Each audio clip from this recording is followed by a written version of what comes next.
That's a good crouch, Cash. The name's Crash. Or Cash. I call him Crash, didn't I? Again? Hey, Mark. The name's Crash. Crash. Whatever. I hit a warm spot back there. Hey, that's a nice suit. What is that, a leather? What about mine? Yours sucks. You call those pecs? Look at me, I'm cut. It's called the gym, pal. Get to one. You're gonna put it on and you're gonna shave. I'm a furry macho man. You're gonna shave. Marker. I'm ripped. What do you like? 5? Smile, Cash. And turning. That's Crash, Colonel.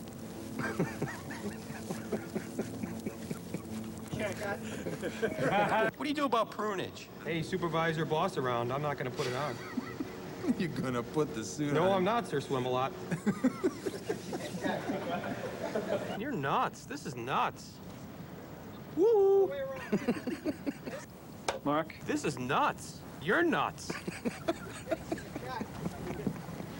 We gotta get it. Cut. Okay, time out. We got a situation here.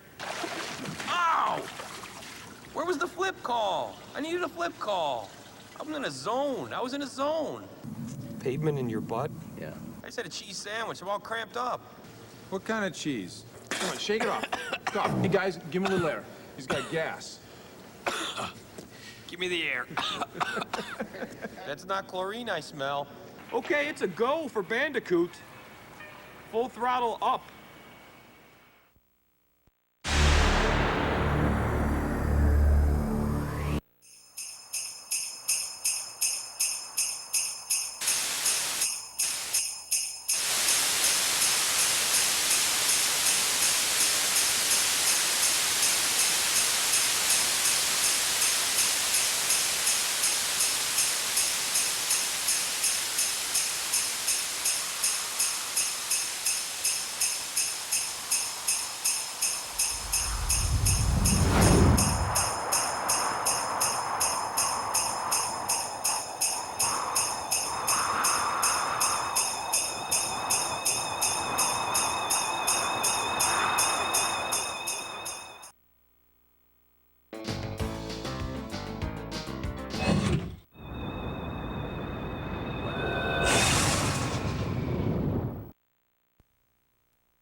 Man, I'm getting the crap kicked out of me here. Some people work only for the money. Others do what they love most and manage to get paid for it. Do you mind not interrupting me when I'm working? Stewart Copeland is in the second group. He's been making music all his life, first as a co-founder and drummer of the Police, then as a composer for films such as Rumblefish, Highlander 2, and Wall Street. Now he's writing the music for Spyro the Dragon, his first video game project. What makes composing for video games fun? How does he do it, and why does he like it? PlayStation Underground visited his small, unmarked studio in Hollywood, where he showed us some secrets. Good, we have sound. Step one is to beat the level. Now, for a 10-year-old kid, this is no problem. But for me, I have to beat the level and figure out the jumping, and I kind of navigate my way through the levels. In the very early stage, it's a lot of fun because I find a level that I can beat and get an attitude for it, and then create a piece of music for it. But then as the game progresses and I start getting to some of the more difficult levels and I'm stumped immediately, I've got to beat this bad guy before I can stay on that level for long enough to write a piece of music for it. So I have to learn how to beat all the bad guys. And if I was having to pay for my helpline, I'd be running up a huge tab here.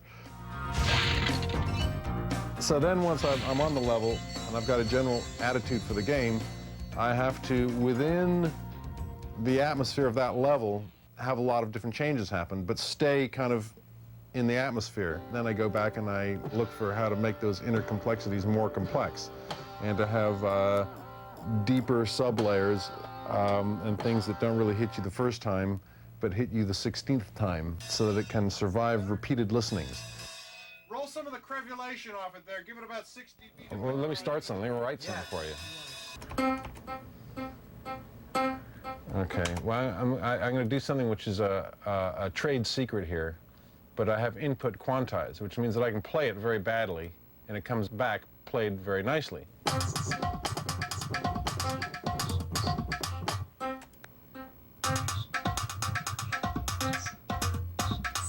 I can loop those 2 bars there, so it'll just go around and around and around those 2 bars. Okay, now let's get some bass going there. Okay, so there's a bass line. Now let's get some drums happening.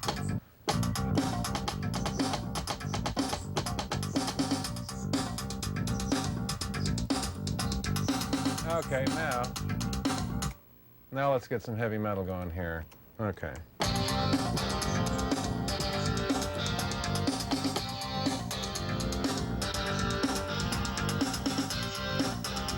They pay me for this. And then, of course, you can get into all the cool stuff like, okay, and copy the bass part onto other instruments to kind of thicken it up. And then I add scary stuff to, you know, add to it in various different ways. Where is that?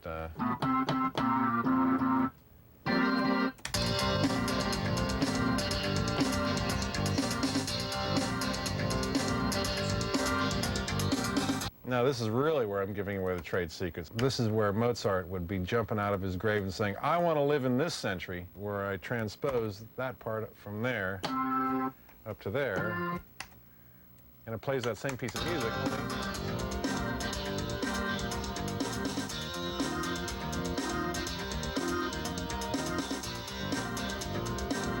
So I've just done a whole transition there, took all those instruments and moved them up that much. Looks like fun, doesn't it? In his career, Stewart has both performed music and composed it. We wondered which is more fun. When I play music, I have the instrument in my hand and I don't think, and my hands do the walking. And it's a bodily function. It is instinctive, it just happens. Composing all happens in the mind, and my body is an inert, dead fish. You know, different things. Somebody once asked Stravinsky, what's the great moment of being a composer? Is it when the audience lights up into your music, or is it the reviews? He said, no. The best moment is when you find that note you're looking for and you get that chord which leads to that chord, and you've got this under thing happening there which pays off right here, at the same time set it, and you crack it and you've got it, it goes there and it does it. That's it. And it's downhill from there.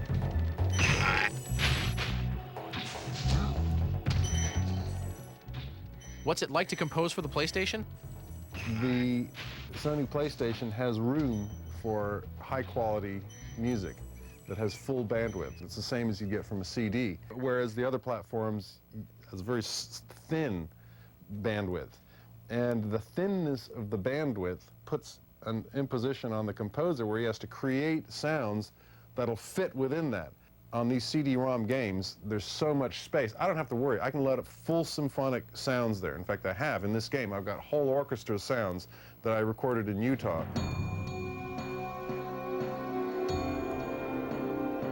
I use the orchestra as a flourish here and there to provide drama, because the game is actually quite grand.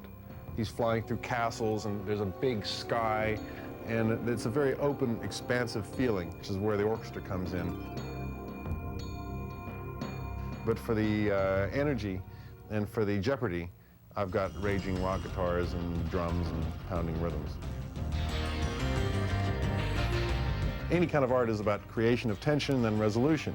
And in music, it's more subtle how it happens and it's more esoteric how it happens, but it's the same thing. You create a tension and then you release it. The most fun part of the process is being able to be in there like this, and I get a phone call and I can shout at my staff, "Don't interrupt me when I'm working."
Jason Rubin from Naughty Dog. PlayStation Underground's asked me to tell you a little bit about Crash Bandicoot 3 Warp.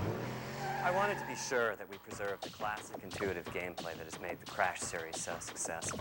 We found that gamers worldwide truly enjoy the structured interactions of this style. The second thing we wanted to do with Crash Bandicoot Warp is that we wanted to introduce free-roaming gameplay.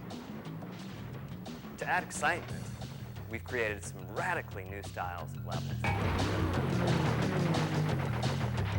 You still have a mission-based objective, but at the same time, the camera is opened up and you're free roaming. In addition, we wanted to broaden the replay value of the game so that players got more for their money. They got more bang for the buck. We added a time trial mode, but now they can race against the clock. They can compete against their friends, their brothers, their sisters, and they can put up scores with their names in it to show exactly how well they've done. In the succession from Crash 1 to Crash 2 to Crash Warped, we as a team, and I personally, have learned a tremendous number of things. In Crash 1 and 2, the maximum distance at which you could see any polygon was about 70 meters. In Crash Warped, we've opened that up to 700 and some odd meters. Like in the medieval levels, there's a castle at the end that you can see nearly from the beginning of the level, and as you go through almost a kilometer of level distance, like you keep seeing the castle every time you get closer and closer as you go over crests.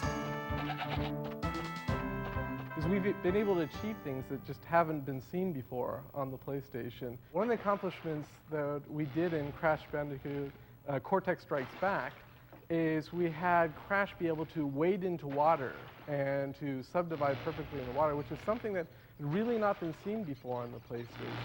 And at first, there was some debate whether it was feasible. Now we've gone another step in Crash Bandicoot Warp, we have entire rounds where everything is floating in the water.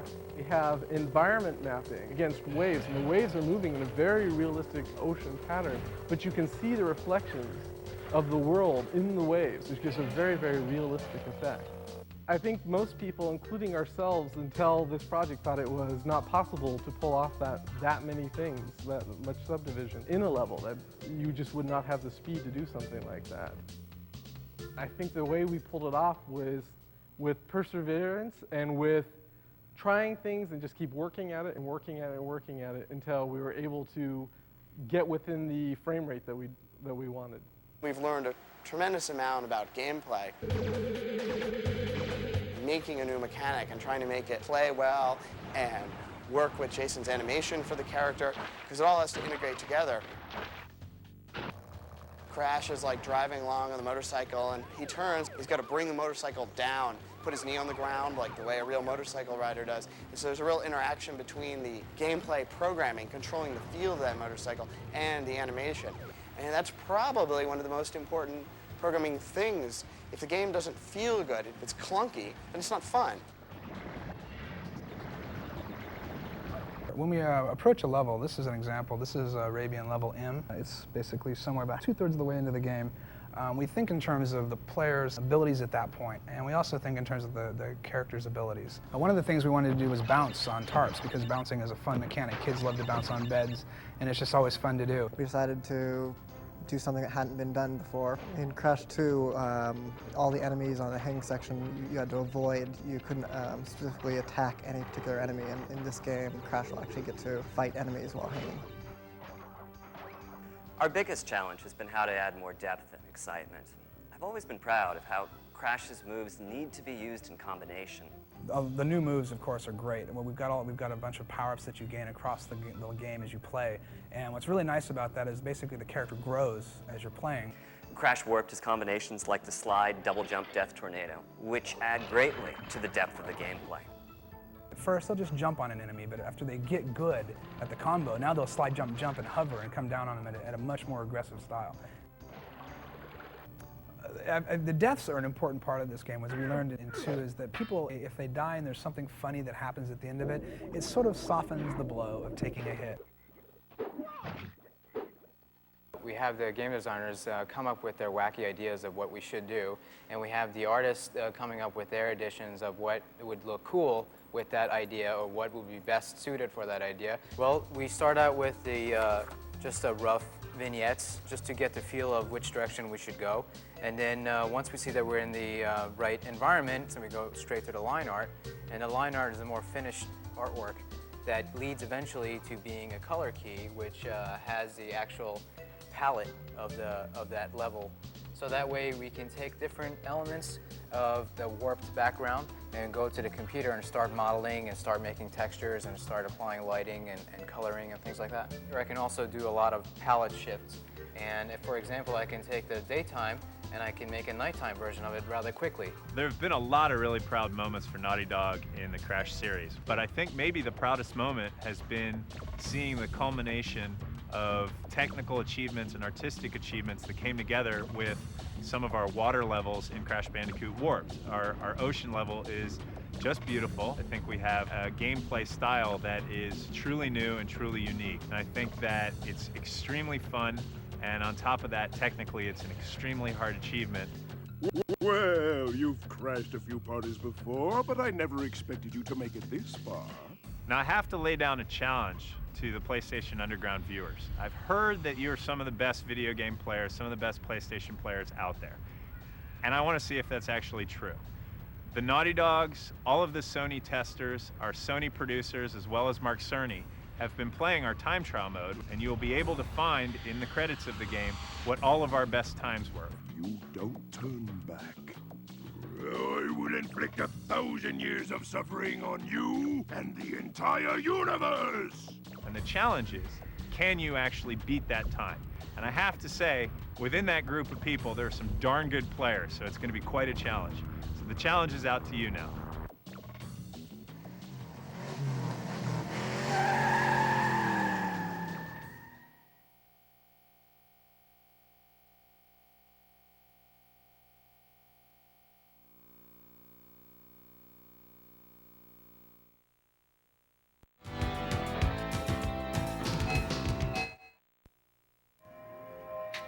You bought a game and made some copies to sell over the internet.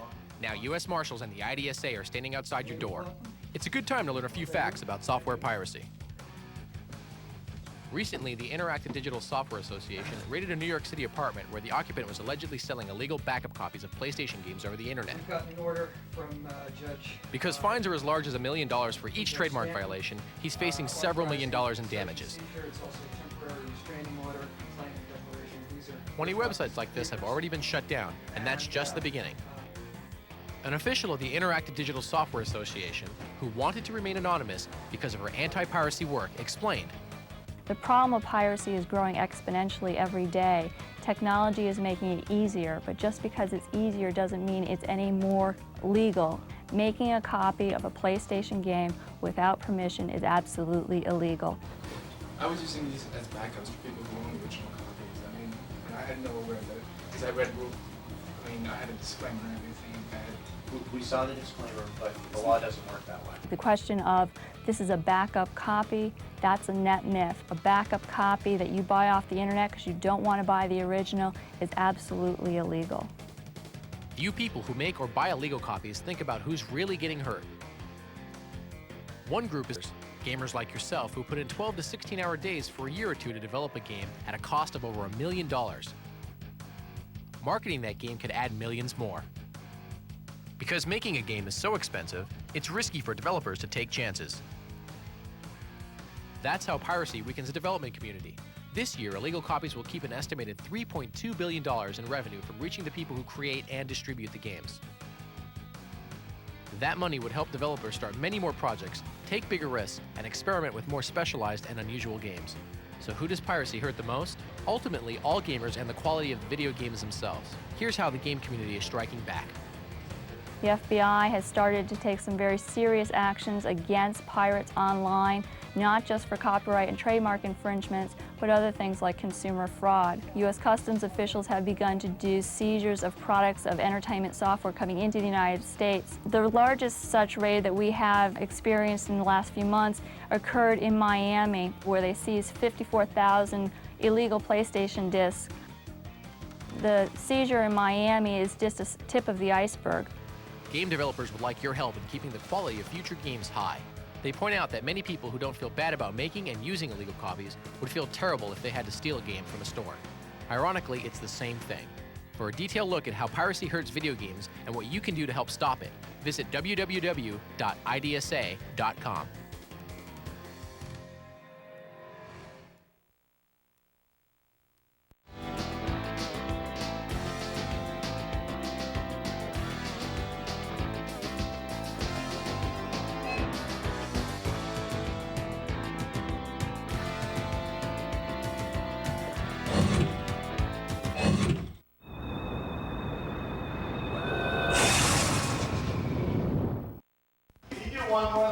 Being a sheep and trying to make it in Hollywood these days is not so great.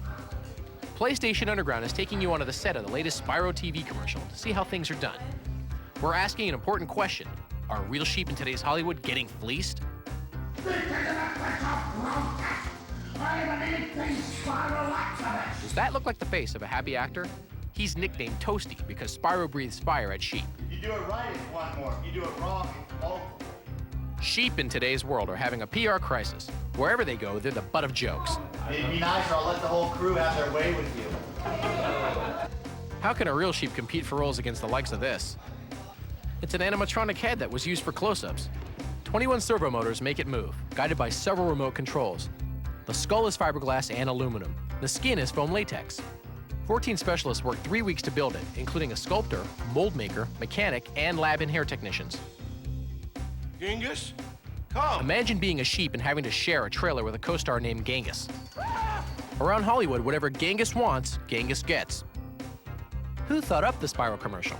These guys from PlayStation's ad agency. We played the game quite a bit, and we noticed that there were some sheep that sort of came to unhappy endings in the game. And so we said, geez, what would it feel like to be that sheep?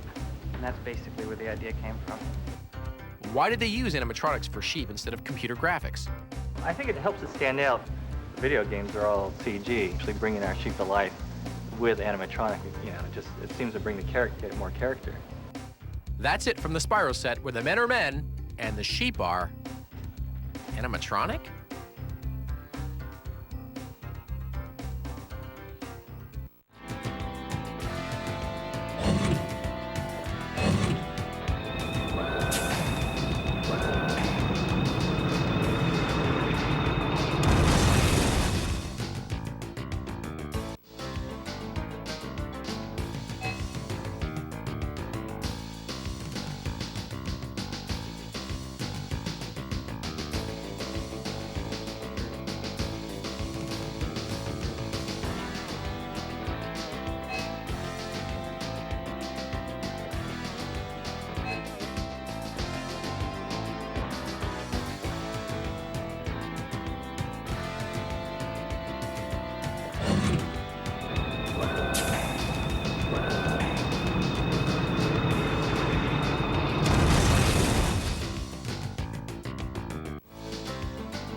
Welcome to part 3 of Project Wormhole, How a Game is Made. This issue we're going to work on game physics and obstacles. Now that we have a tunnel to fly down, things will start to get interesting. Last issue, the car flew straight down the middle of the tunnel. That's fine for just checking it out. But in the finished game, we want to be able to fly and dodge obstacles realistically. We need to consider all of the different forces acting on the car as it flies down the tunnel. There is the force of gravity pulling it down, the force of jets on its bottom keeping it off the ground, drag forces from the air in the tunnel, and forces from jets used by the player to control the car. We add all of these forces up to figure out how the car is moving. That's a lot of number crunching, but the extra attention to detail makes the gameplay feel as real as possible.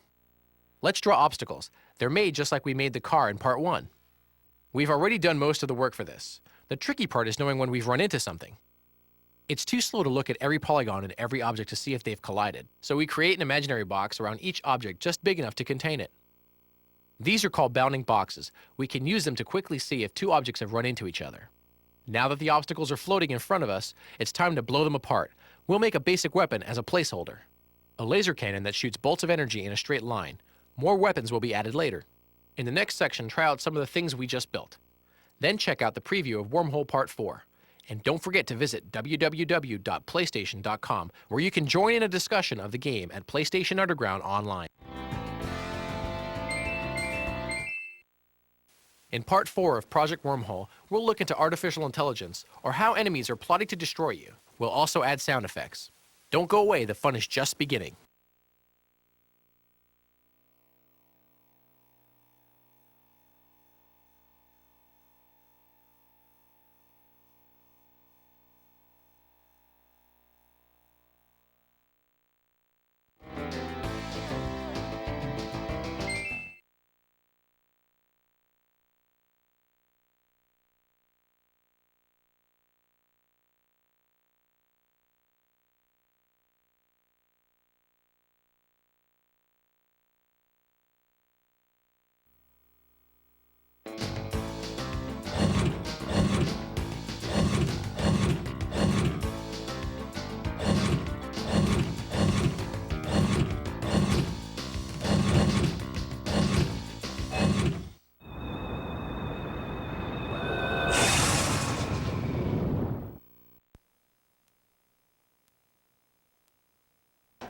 Something's been shaking up PlayStation gamers for the past few months. It's the Dualshock analog controller.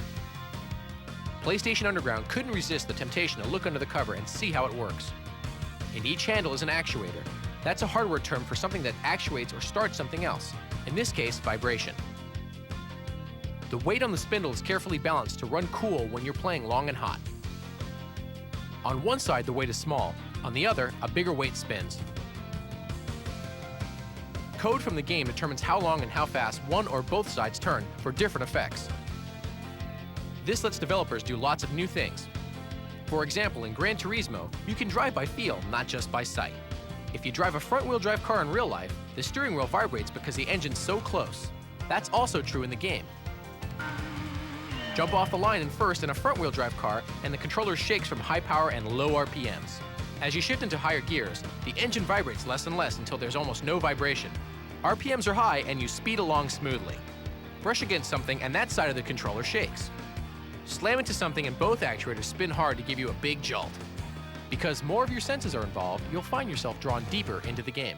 You also get a precise, light steering touch from the analog thumbsticks. Virtually all new titles are being programmed to take advantage of the Dualshock vibration feature, including Crash Bandicoot Warped, Metal Gear Solid, Tekken 3, and Spyro the Dragon. Also, a button lets you play any game in standard digital mode. The controller is standard with all new consoles. It's a must-have addition to every gamer's PlayStation experience. Check it out, it rocks.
Hi, my name's Christian Davis. I was the lead tester for Spyro the Dragon. Today's cool tip is on Spyro. It's on the treetops level, where we'll be showing you how to get to that last platform that's so tough to get to. While you do these next series of jumps, you'll want to be holding down the square button and pressing X at the very end of the ramp to get the most height. From this platform right here, you want to supercharge down the ramp, jump at the end. When you reach the next platform, immediately turn right, jump to the next platform, jump again to your right, go up the wrong way to this supercharged platform, jump at the end, one last platform, jump, and a long glide will take you there. Our next tip for you is in the Peacekeepers world, Clifftown. You've reached the highest point in Clifftown. You can get to almost anywhere from here. When you glide across the river, you get to the dragon that tells you about being at the highest point in the level. If you jump off, glide around to your right, you can glide behind the building you first started in and collect the gems there.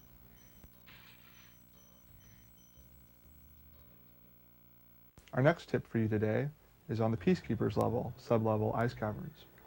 Right from the very start of the level, if you walk out onto the platform right in front of you and do a blind jump and glide around the mountain to your right, you'll end up on a platform with 3 extra lives. That might come in handy.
And this game is underway!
Today's matchup, the Denver Broncos versus the San Francisco 49ers.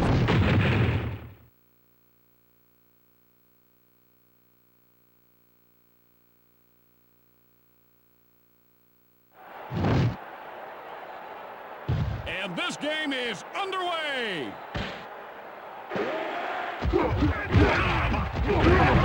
Oh, did he hammer him?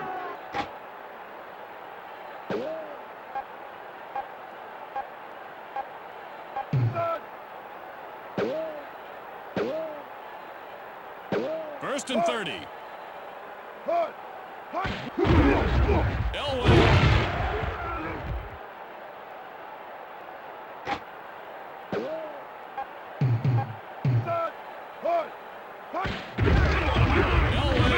There's it.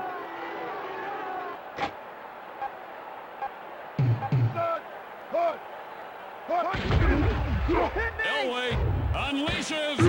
Bingo. I'll knock you to tomorrow.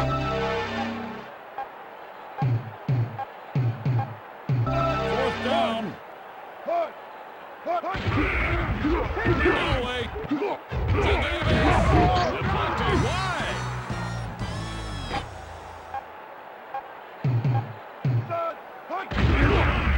Young. Interception. That was pure luck.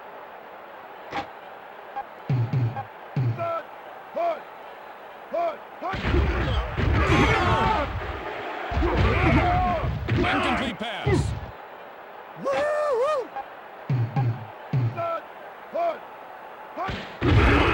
Elway to Smith. Incomplete.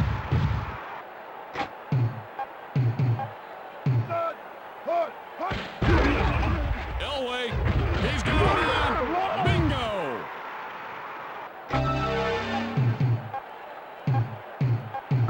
Fourth down. Elway unloads. Come on. Oh, what a disaster. First and 30. Young to Stokes. He could go all the way. First down.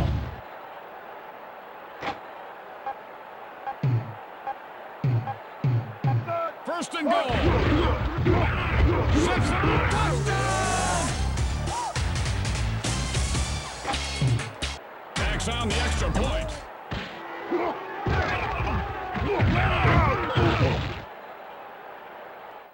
End of first quarter.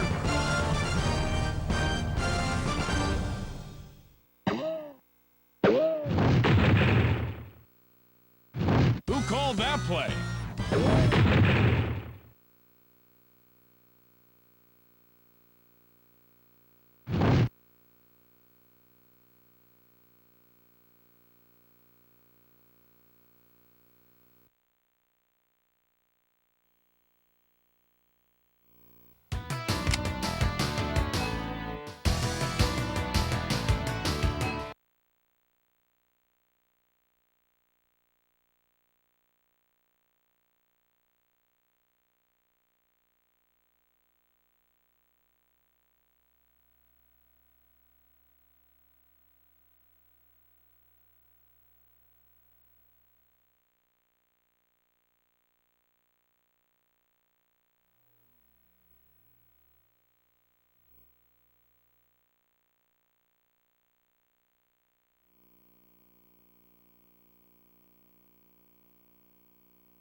Studios.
Welcome to the Mile High City, Denver, Colorado. They love their outdoor sports here in the Rocky Mountains, and none more than their Denver Broncos. Today, they battle the Green Bay Packers. Hello, I'm Dick Enberg, along with my partner, Phil Sims. Denver needs big plays today in this game, Dick, and I think the safeties could be the weak link.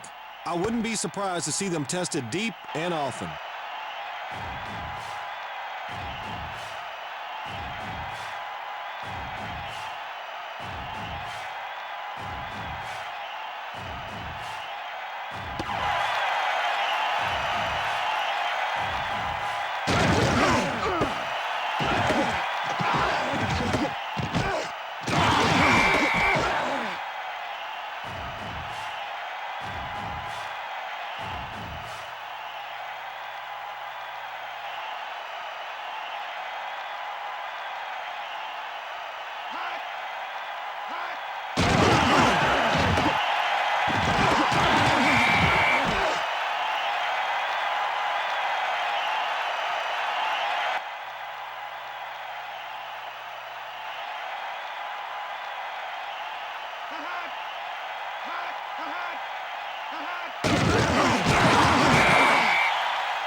because that star-spangled banner yet rain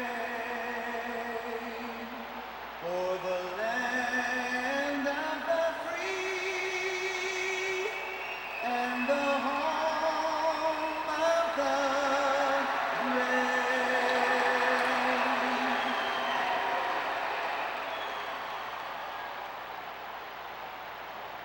Hello, everyone. Along with Darren Pang, I'm Mike Emmerich. Welcome to Detroit.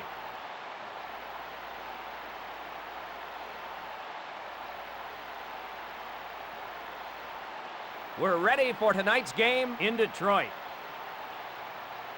Draw one by Washington.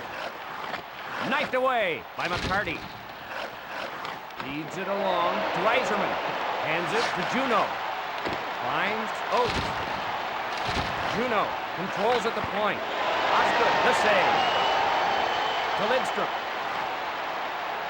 Guides it on to McCarty. Shoots. Kick wide by Pulsing. Long to Oates. Juno with it at the point. Gathered in by Oates. Oh, is he hit? Pulsing sets it up. Crunched by Shanahan. Bondra skates it up on the wing. Murphy races back to get it. Oates in the corner. Kicked out by Osgood. Ball-sized pass. Detroit chases it down. Finds Lidstrom. Over to Bondra. Off to Oates. Kicked wide by Osgood. Iserman gets shoved. Saved by Osgood. Gathered in by Osgood. Finds Iserman. Just missed. Feeds it across. Gathered in by Lidstrom. Right in front of the net. Finds Shanahan. Stood up by Shanahan.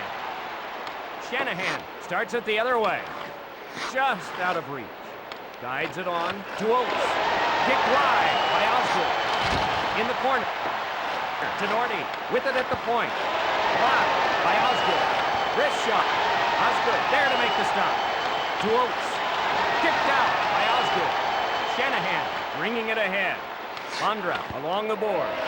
Oates starts it the other way. Pulsing the save. That's the end of the first period. Detroit 0, the Capitals 0.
Let's do it!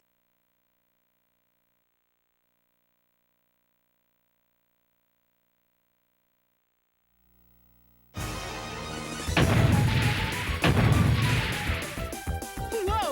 Jump! Whoa! Jump! Whoa! Jump!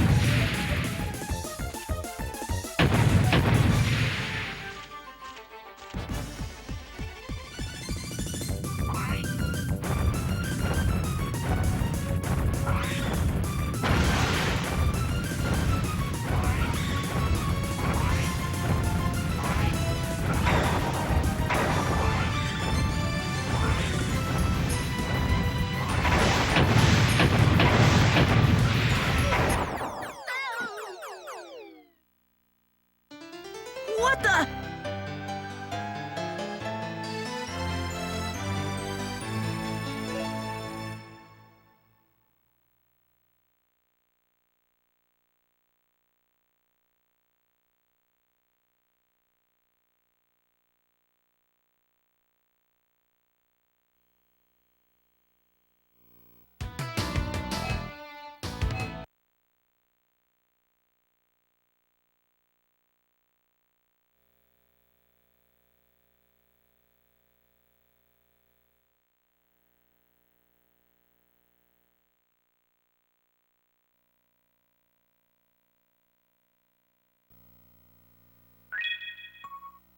Let's do it!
Let's do it!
That's not the end of me!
Bomberman!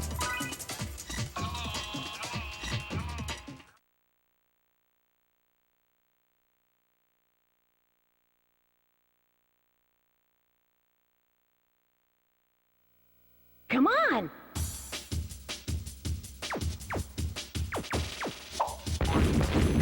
Darn! Fire! Fire! Go! Bomb up! Go! No! Bomb up! Darn!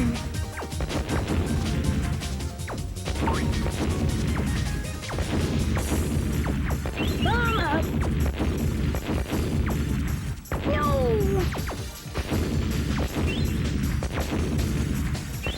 Bomb up! No! Fire! Darn!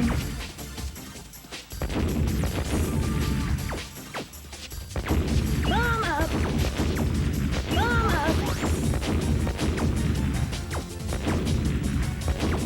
Fire! Ow! Fire! Ow!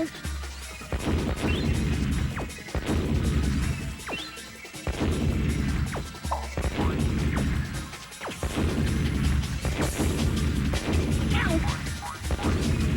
Fire! Fire! Bomb up!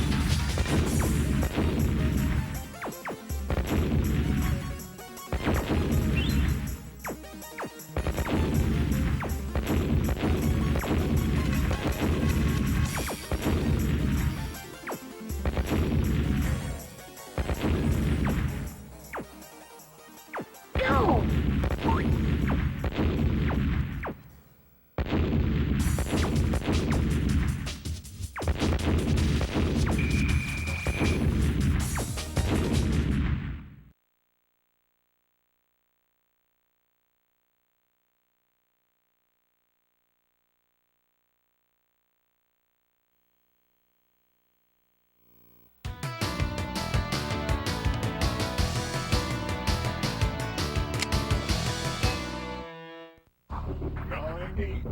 Studio.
Thank you for releasing me.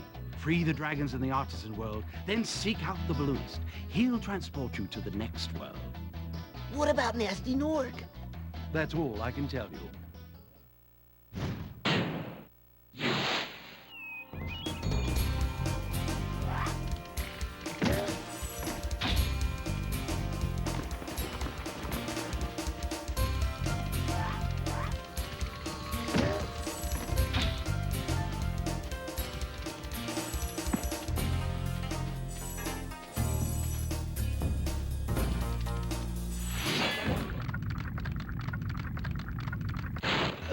jump button twice to glide. And don't be afraid.